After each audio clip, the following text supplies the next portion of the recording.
Good morning, good afternoon, good evening, everybody. Welcome to this episode of the Note Closer Show. As always, Scott Carson, excited to be here with you today. And I am so freaking jacked up and excited for our special guest today, who is going to drop some freaking knowledge bombs on all of you out there. I know so many of you guys in Note Nation across the country are in that position, that mindset of looking to transition. Hey, you want to be a full-time real estate investor. You want to tell that boss to take that job and shove it, or you want to do some big things. But I see so many entrepreneurs struggle with kind of that dual message. Hey, am I an employee or am I an entrepreneur? And how do I kind of transition into really being who you are? And you don't have to be Scott Carson. I don't want you to be Scott Carson. I want you to be you, because there's only one of you. But we all have a message, and we've all got strengths and things that set us apart. And so I'm really honored to have this rock star join us today. And I'm talking about the one, the only, Elyse Archer. She is a visibility coach for purpose-driven leaders whose insights have been featured in major media, including Forbes and Inc. She's a keynote speaker and host of the podcast Instant Impact, which I highly encourage you to go out and check it out, where she shares best practices from top business leaders who've created extraordinary personal brands and world-class networks. And now this lady has been a brand expert for years. She's been working with a ton of people in the sales aspect of the years, but she's done just an amazing job transitioning and really becoming an expert in her space and providing so much great content and so much great nuggets to other people that she's working with. So I had to have her on. I followed her on LinkedIn a little bit. We were LinkedIn friends for a while, and so she's posting there. I was like, she is going to make a great guest for the Note Closer Show. So I'm so honored she's taking time out of her busy day in Atlanta to join us here on the Note Closer Show. So Elyse, welcome to the NCS podcast. Scott, what an intro. I'm excited. Thank you for that. This is going to be great.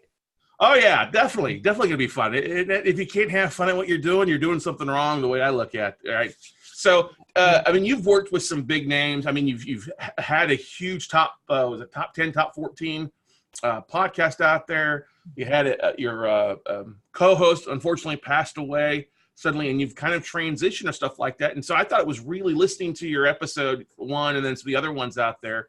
You're going through like that whole entrepreneurial, or had gone through that whole entrepreneurial thing, or you're transitioning from one thing to another. You want to talk a little about that before we dive into some more stuff? Yeah, absolutely. I mean, when it comes to reinventing a personal brand, I can totally relate to anybody who feels like they're going through that. And, when I first left corporate in 2015, all that I really knew was I no longer wanted to be in corporate. So some of your listeners may be able to relate to this, where they know that for whatever reason, the place that they are, it's no longer for them. And now that I work in the space of helping people kind of build a brand and transition effectively, I know all the things that I should have done in the order. But at the time, I kind of look back at it and I laugh because there was a lot that I did wrong.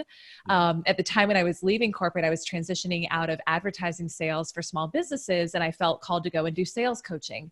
And I didn't have any clients. I didn't have really any knowledge of sales coaching. I knew how to sell and I was good at it. So I thought, okay, I can teach other people how to do this.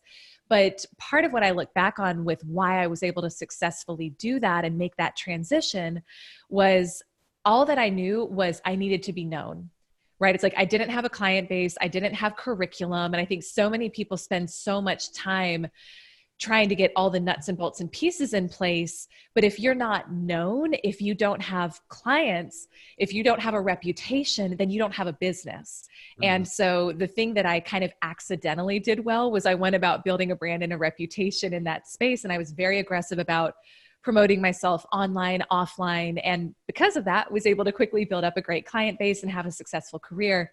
And then you kind of mentioned this in the intro. About a year and a half ago, I exited that company and really had to go about reinventing myself again and rebuilding my personal brand. And certainly happy to share steps, share strategies, share anything that would be useful to your audience. But I've done it twice now in the past 5 years, and have fortunately been successful in doing it both times. But it's been a learning process, and I made a ton of mistakes along the way. And I'm really passionate about helping anybody else who's kind of going through that transition and looking to brand themselves in a new space or make the leap out of corporate into being an entrepreneur. So I like to think I've made all the mistakes and learned along the way, and can hopefully help some people avoid some of the mistakes I made and get there faster. Well, in the spirit of it being the end of the year Halloween, we all go through different horror stories out there for a variety of reasons, and not necessarily true horror stories, but it can be very daunting of going and transitioning from one major thing to another one. A lot of people struggle with it, and you mentioned something important about building an online reputation versus trying to build a course or clients, stuff like that. I think a lot of entrepreneurs try to do the whole perfection. Like it has to be perfect before I launch anything. And it's kind of the other way around, correct? Oh yeah. I mean, this is something I say to my clients all the time, but it's true. Perfectionism is for poor people. So Mm. you can choose to be perfect. You can choose to perfect the thing, but just know that every perfectionist I know is generally struggling to make money and they're struggling to grow their business. And so you got to make the choice. Which one is it going to be for you?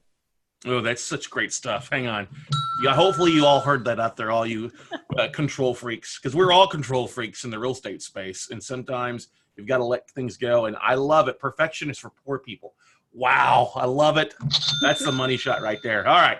So you talked a little bit about building your reputation online, and you talked through some of your different podcasts and with your guests about having a reputation formula. You want to kind of dive into that and why that matters to people? Yeah, definitely. I was actually thinking about it while you were, kind of talking in the last segment. I think people feel confusion about how do I build a brand and how do I get known and what is a personal brand? And I think at the end of the day, if we can just simplify it, having a strong personal brand in your industry is simply about having a strong reputation. And the way that we break it down at Brand Builders Group is that your reputation is really comprised of two different things. It's your results multiplied by your reach. So results times reach equals your reputation. Here's what I mean by that. Results are really, what have you done in an industry, in a space, in your life? What challenges have you overcome? What's your superpower? What do you do better than anybody else? So those are all important, right? Those are key pieces of building a brand. Now, here's the thing. If you just stop there and you don't have any reach, nobody knows about you, you don't really have a reputation, right? It's kind of a net zero. And this is the thing that I think is a frustration for a lot of entrepreneurs is they feel like the best kept secret in their space. They're like, I'm really good at this. I have great customer service. I take good care of my clients. I have integrity. I'm ethical, but nobody knows about them. And so they don't have a reputation. So equally important is your reach. And your reach is really who knows about you, who knows about what you've done. When someone says, hey, I'm looking for guidance in the space of real estate investing, or I'm looking for someone to help me here. Are you the first person that someone thinks of, or is it someone else? And that really speaks to your reach. How many people know about you? You need both in order to have a reputation. You can't really have one or the other, right? And this is something that I'm also passionate about too, is if you have a big reach, but you don't have great results, that's not a strong reputation either. So to me, it's really critical to cultivate both, to get excellent at what you do, to, continuing education, hone your skills, get better and better, hire a coach, get training, get really good at what you do, but then you can't shy away from letting people know about it. And this is something I think a lot of entrepreneurs struggle with is they feel weird. They don't want to promote themselves. You may have this conversation with your listeners and your clients where people feel really strange about promoting themselves. And they say it feels gross. It feels egotistical. And the thing is, if you're good at what you do and you hold it back, you don't share that with other people, it's a disservice. Because somebody needs you. Somebody needs someone like you who does a great job, has integrity. And so you can't make building a personal brand about you. You've got to make it about being visible for the people you're serving and helping. So those are the two things. Results multiplied by your reach is how you develop a rock solid reputation. Now, what do you think is, and I kind of know the answer already, but where do you think the biggest bang for buck is for people to get the word out on what they're doing these days? Are you thinking blogs, Facebook, LinkedIn, video, podcasts? I mean, I know my kind of answer, what we've built our stuff on the last decade, but I think I want to hear it from you. Yeah, it's a great question. And I think at the end of the day, it can be different for different people. So I don't think there's a one size fits all. What has worked best for me personally over the years has actually been video on LinkedIn. And it was almost a mistake. This was when I was first exiting corporate, and I knew that I needed to be known as a sales coach, and I didn't really know how to do that. So I kind of tried everything. I created a local networking group. I went and I spoke at events. I had a podcast. I did everything. The thing that worked best though, and continues to work best to this day, is short, sweet, thought leadership videos posted on all social media. But by far, I always got the best results on LinkedIn. And it's interesting because I think more and more people today are picking up on that, because I noticed on LinkedIn specifically, it's getting more saturated. And all of a sudden people are like, this is amazing. I'm getting so much organic reach. I had no idea this was here. And I'm like, guys, get away. Like, you're crowding my space. I'm just You're Vaynerchuk, shut up and get off of it. But it's cool to see that how well it works, and that it works so well for other people. And again, I think it really depends on who your audience is. If your audience is there on LinkedIn, I think being visible there, creating video content, you're going to get pretty good engagement. But if your audience is different, a lot of my clients have been super successful building big Instagram brands. That was actually never a focus of mine. And now it's funny because so many of my clients are on there, and I feel like I'm playing catch up. But you just have to go where your people are. And then typically video content is going to convert way better than anything else. Yeah, and I'm a big, huge fan of video. We've been doing videos for years. We got thousands of videos. And I think that's a great way for people to get a chance to know you, build rapport without actually maybe being in front of them. It's, 24-hour a day advertising. It's the second largest search engine if you're uploading your stuff to YouTube. But I think you said something really good about, hey, you're getting a lot of organic reach on LinkedIn, and it doesn't have to be hour-long, 2-hour-long webinars. It's before, the LinkedIn Live, it's, 10, 15 minutes is the max you can have on there. And it's that bite-sized, digestible nuggets of content that I think work really, really well there. Would you agree? Oh, totally. Yeah. Short, sweet, like 1 to 3 minutes max. And this is something that we teach. There's a great book on this called Utility by Jay Baer. I don't know if you've read it, but I highly encourage all your listeners to read it. And basically what he teaches is you take one thing at a time. It's like you answer one question at a time that your audience or that your ideal customer would have. And you teach everything that you know, but it's one bite at a time, and it's in random order. And so what happens is I think sometimes people feel fear about sharing everything they know for free, because they think, why would someone hire me? Mm-hmm. And I think it's actually the opposite. I think the more you can, and I think you've done a really good job of this, the more you can be visible and add value and just continue to show up and share what you know. People don't pay for information today. They pay for organization and application. Mm-hmm. So it doesn't hurt you to give away everything that you know, because they'll get it. But it's like, if someone wants to take the time to organize 800 different blog posts and try to put it in the right order, more power to them. Let them do it. They're not your customer. Good for you, man. Right? Good for you. Yeah. But, I think about even in my own life, like a coach that I signed up with this year, I followed her for years, and I got so much value out of her content that I have now invested a very significant amount of money with her in a short amount of time. But it was because she was so generous with what she shared, and she changed my life before I ever paid her. And I think that's, like, to me, how can we do that, right? How can we change people's lives before they ever pay us? Because when I thought about it, it was like, if I've gotten this much out of her without paying her, what would be possible if I did? And so it's just having that mindset of generosity, sharing, giving away everything you know, knowing that in some way, shape, or form, it's going to come back to you.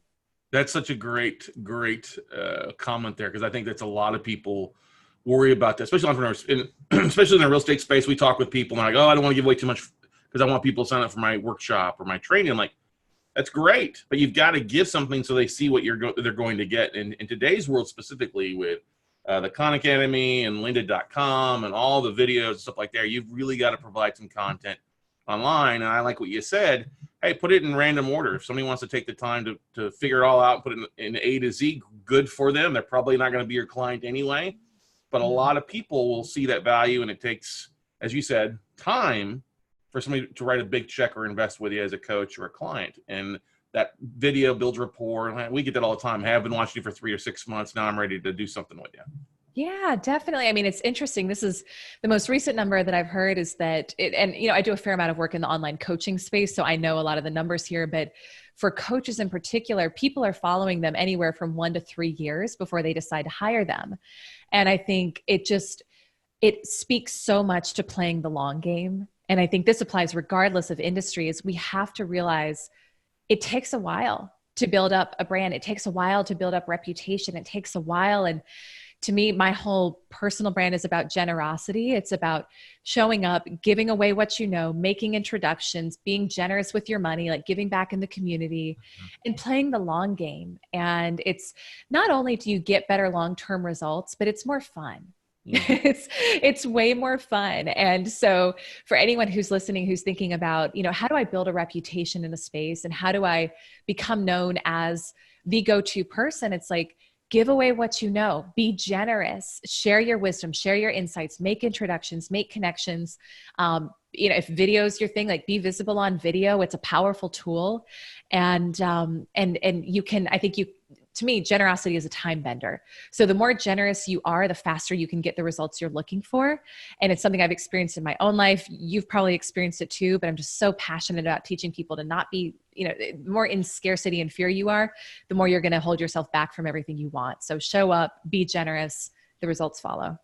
Now let's talk about, I love that. I totally 100% agree with you, but I know people are listening out there. You talk about the long game, I wanted to leave my job, or I want this success to rock up, and do some big things.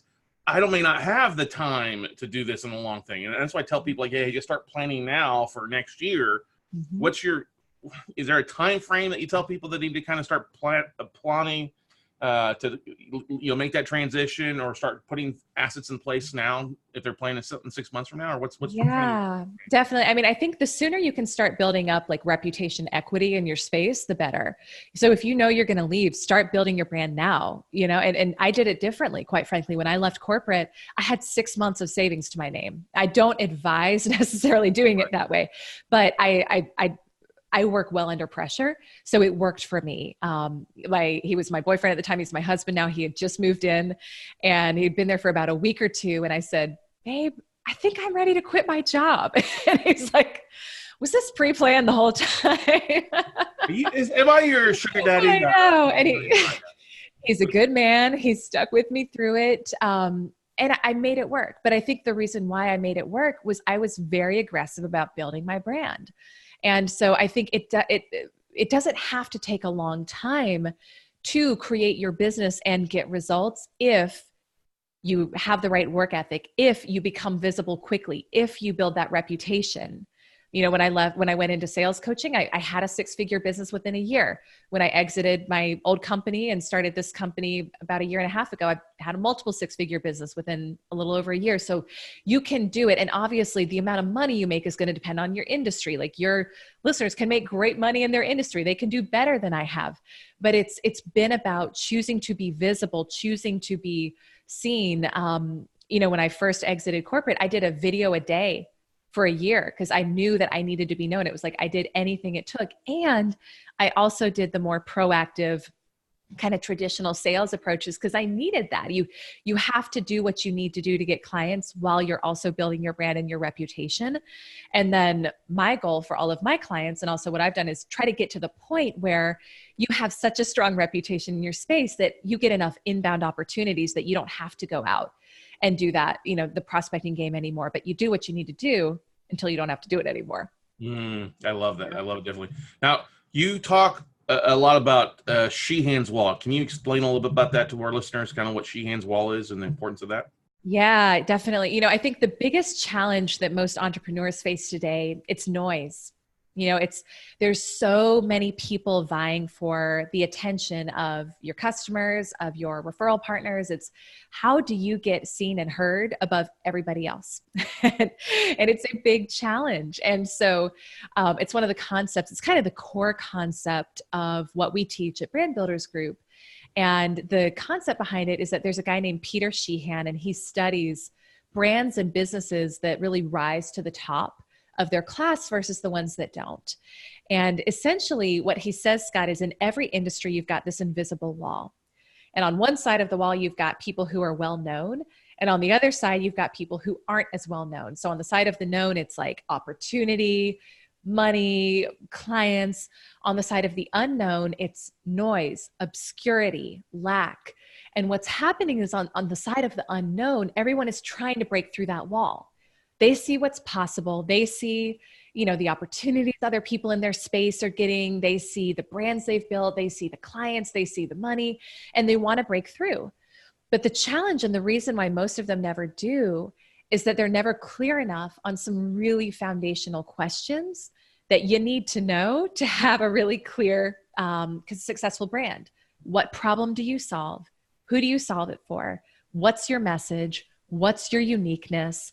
And how are you going to reach your people? What's your marketing strategy? So because they're not clear on those things, they come at the wall from all these different angles, and there's never anything that's strong enough to really break through. So they may kind of come up close to it, but then they bounce back off. And so the people who do break through the wall are the ones who get hyper-focused, and they get very, very focused on being known for doing one thing for a specific group of people. They've got one primary business model, one clear message, and they go all in on that. And with that focus, it's just a matter of time with enough consistency and velocity and momentum that they're able to break through that wall. And then what happens is once you're on the other side of the wall, everything changes. The world opens up for you like that.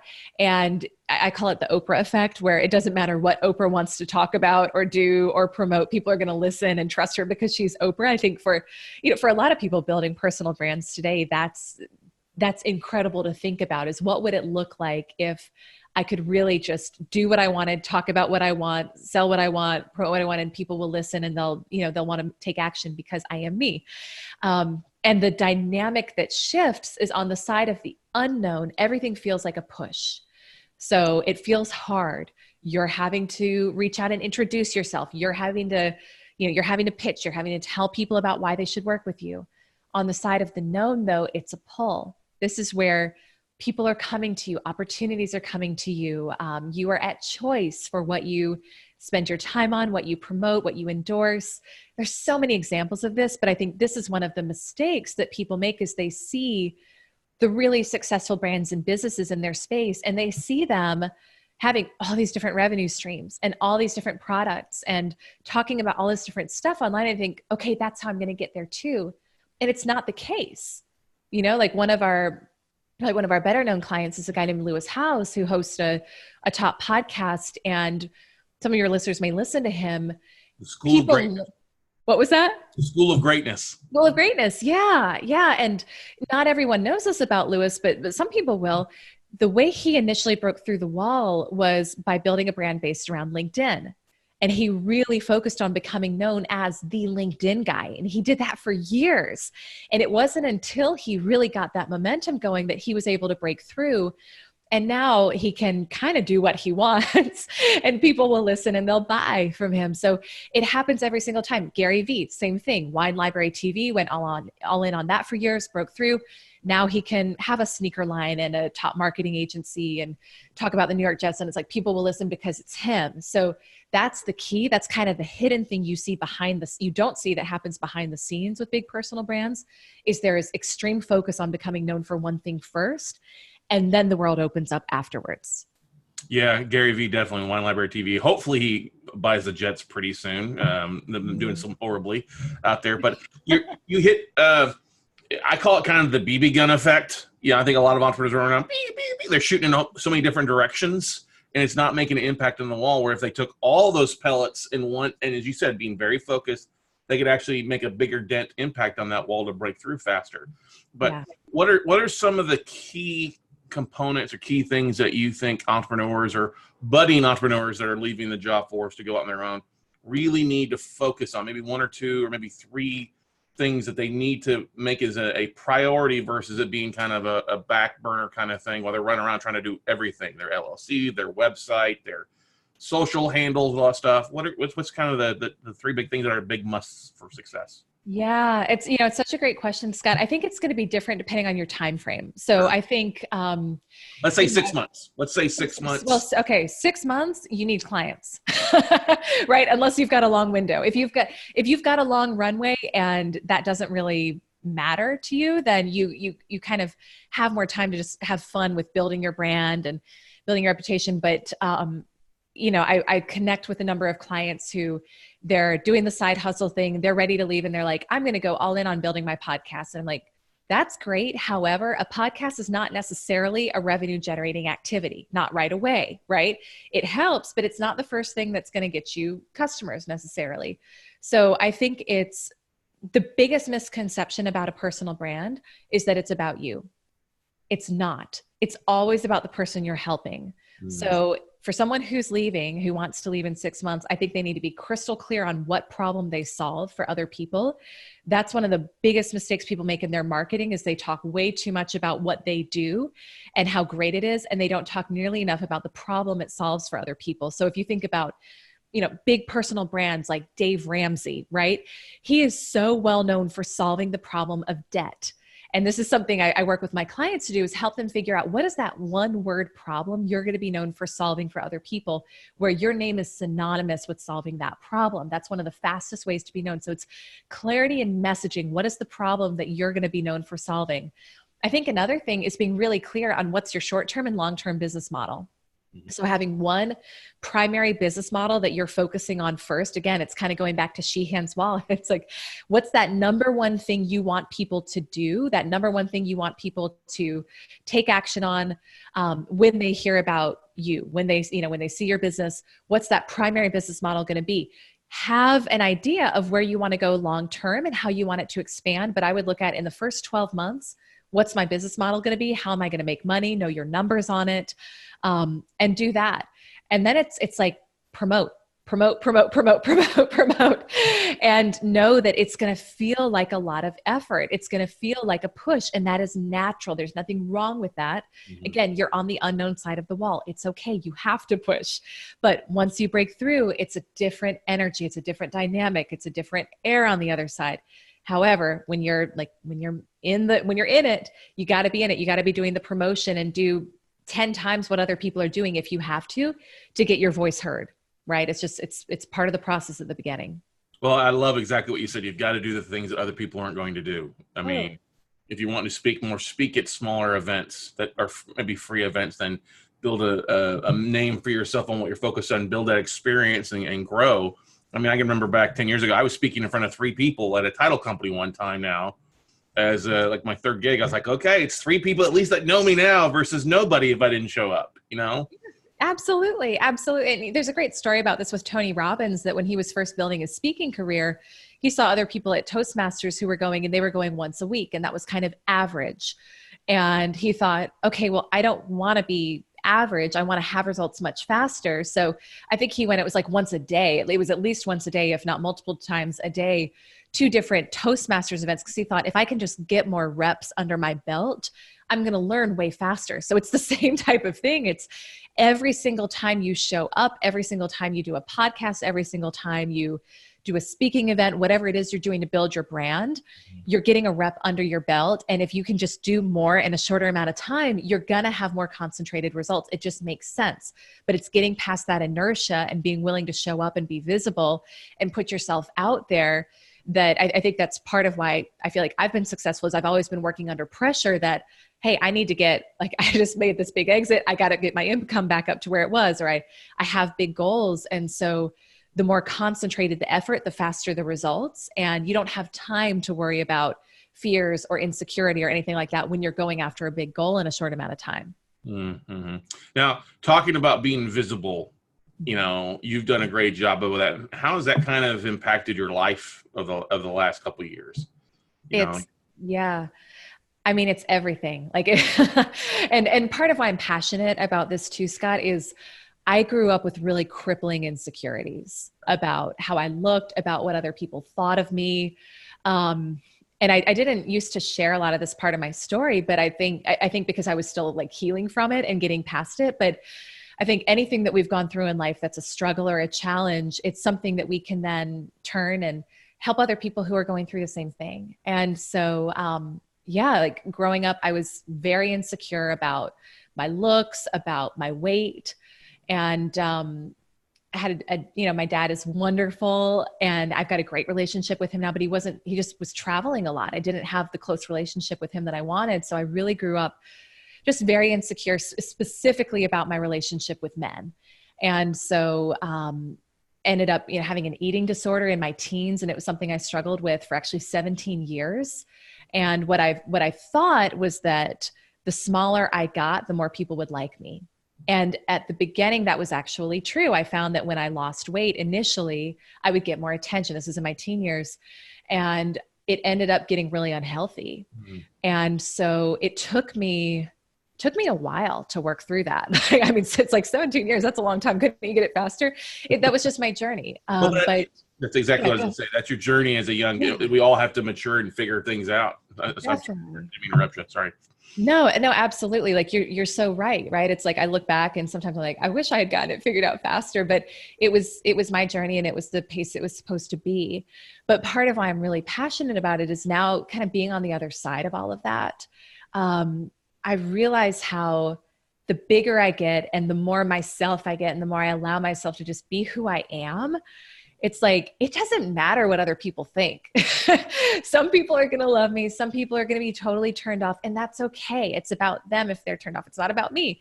And so for a lot of my clients, they want to build personal brands. They want to have a really successful business, and they want to have a business that makes an impact and has purpose. And some of them have big messages they want to share on stages or in books.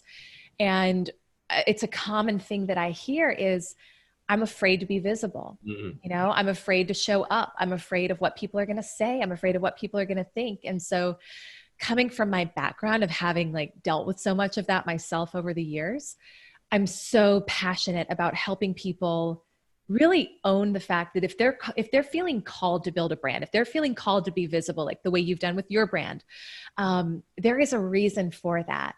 Not everyone feels that call. And so if you're feeling it, don't question it, right? If you're feeling it, it is for you. And the only thing that's going to kind of trip you up is if you get so stuck in your head about your own fears. And, when we feel fear, it's because we're thinking about ourselves. We can't feel fear when we're thinking about how to help someone else or how to be of service. We physically can't. It's impossible. And I also know it's a journey. It takes a while to kind of rewire those loops that have run in your brain for so many years about fear of what other people think. But this is one of my favorite things to remind myself when I personally have any sort of fears of visibility is I have yet to be criticized by someone who's more successful than me. Oh my gosh. Hang on a second.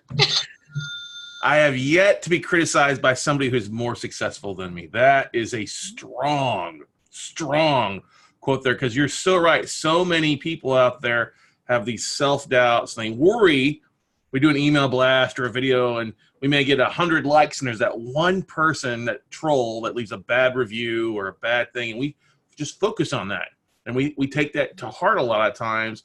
And you've really got to kind of develop a thicker skin and realize what you just said is one of the most powerful statements I've heard in a while, which is awesome.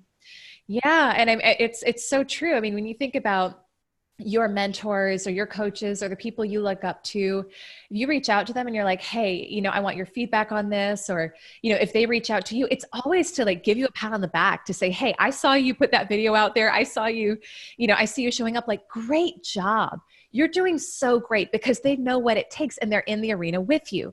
The only people who are criticizing are the ones who are looking at what you're doing, and there's an element of what you're doing that they want for themselves. Mm-hmm. And they are mad at themselves that they haven't done it yet. And so it's coming out directed at you.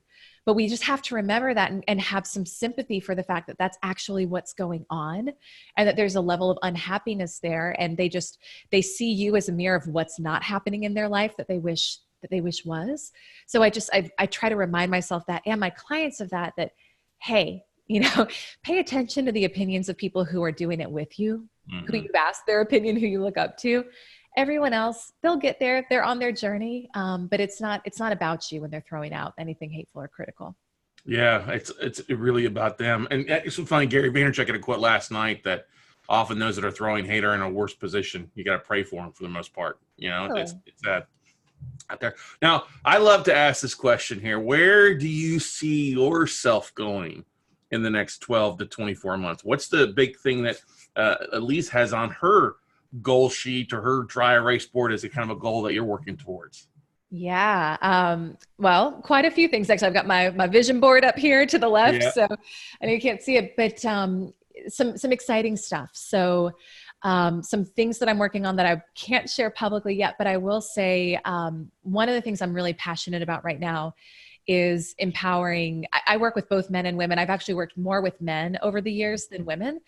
And it's been kind of a fun transitional time in my life because I'm really feeling like supporting my power women in my circle. So I'm creating some cool things for specifically for women who are looking to become more visible in their space. And so I'd say people kind of stay tuned for that.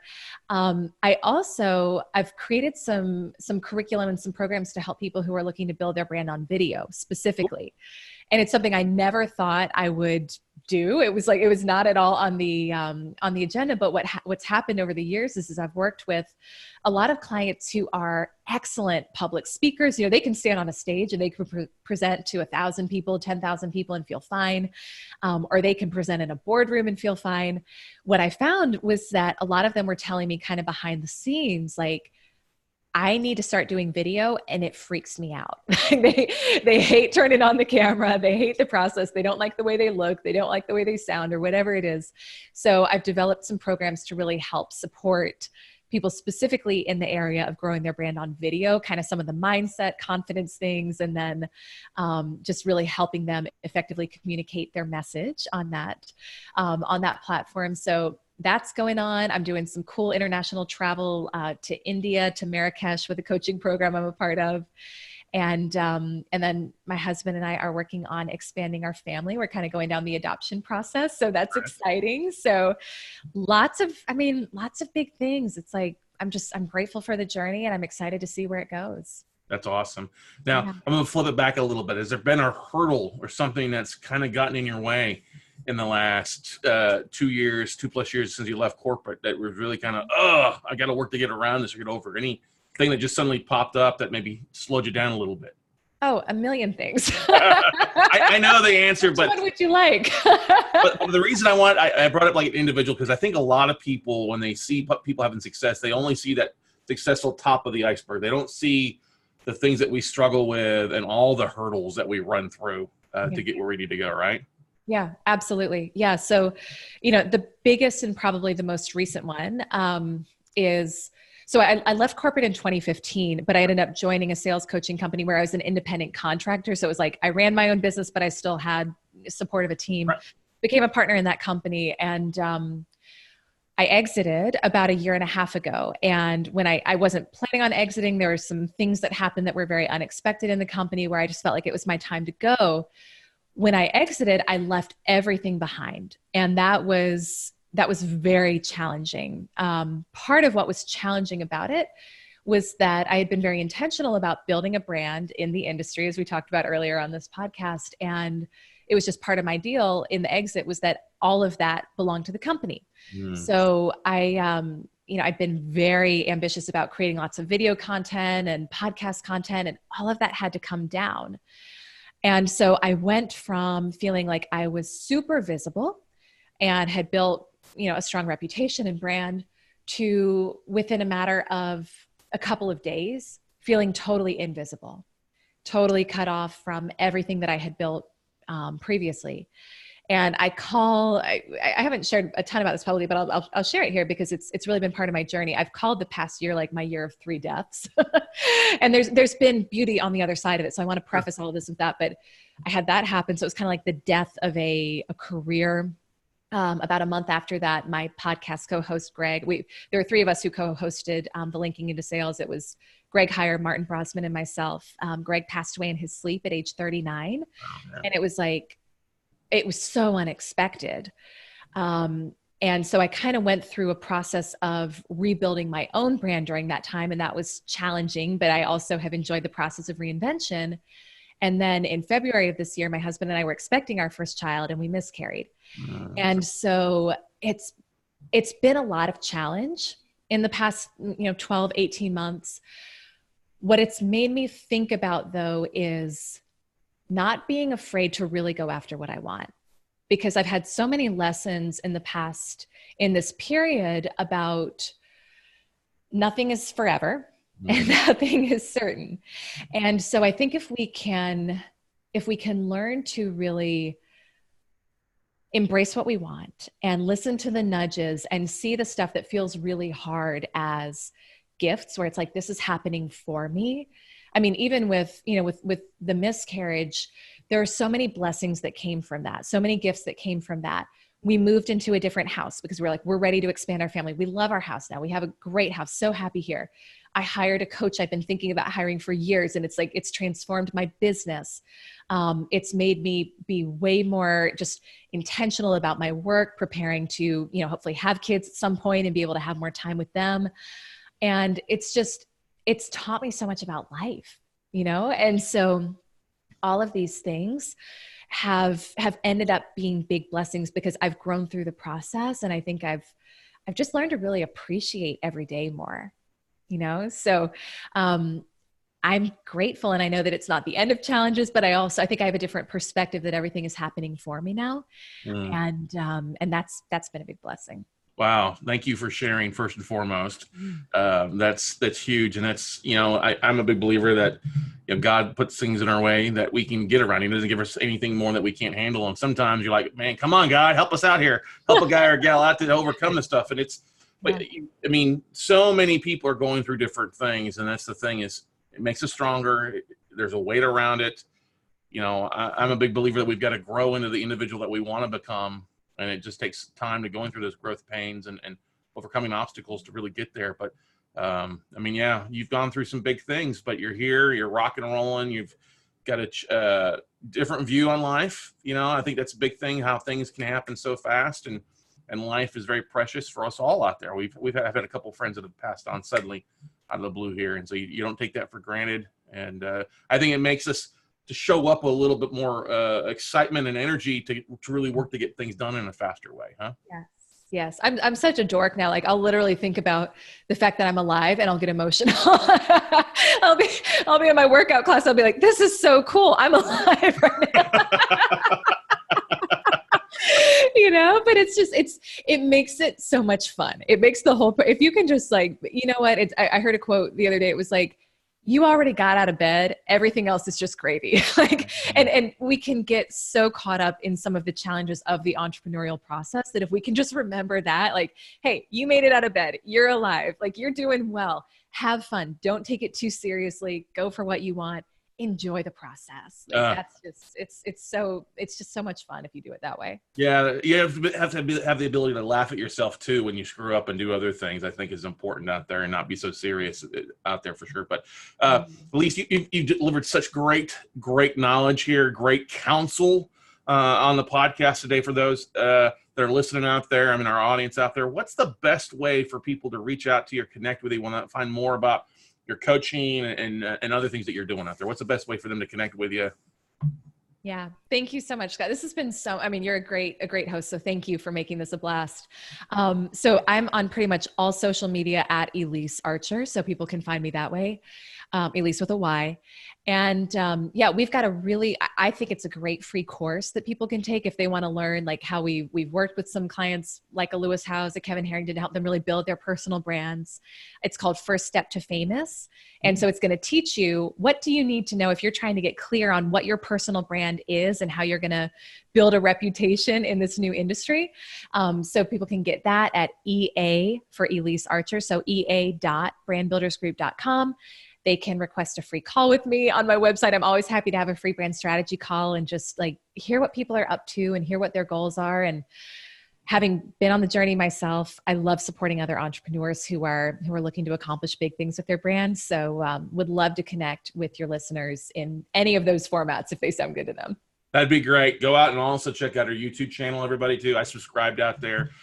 She's great stuff there. Then also check out the Instant Impact podcast with her as well on iTunes or anywhere else that podcasts where you listen to it. Great stuff.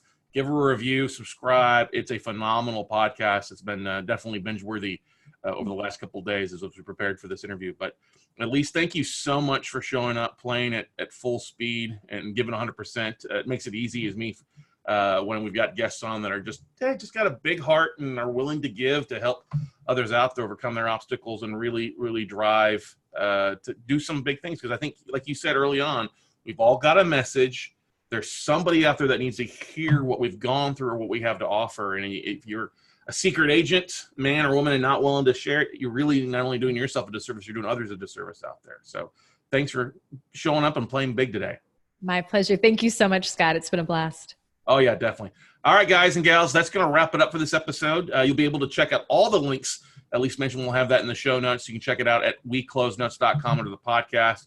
But once again, guys and gals, take the counsel that Elyse gave today. If you've got something you want to plan here in the next 6 months, start now. Start working. Start sharing those little nuggets. And the biggest quote I think from here is perfection is for poor people. All right? Delivered will outperform perfection any day. So start delivering in a chicken nugget type of way with your content, what you want to focus on, and get crystal clear on your message and where you want to be and where you want to go. And it'll make life a whole lot easier for you when you do make that jump. So go out, take some action, everybody, and we'll see you all at the top.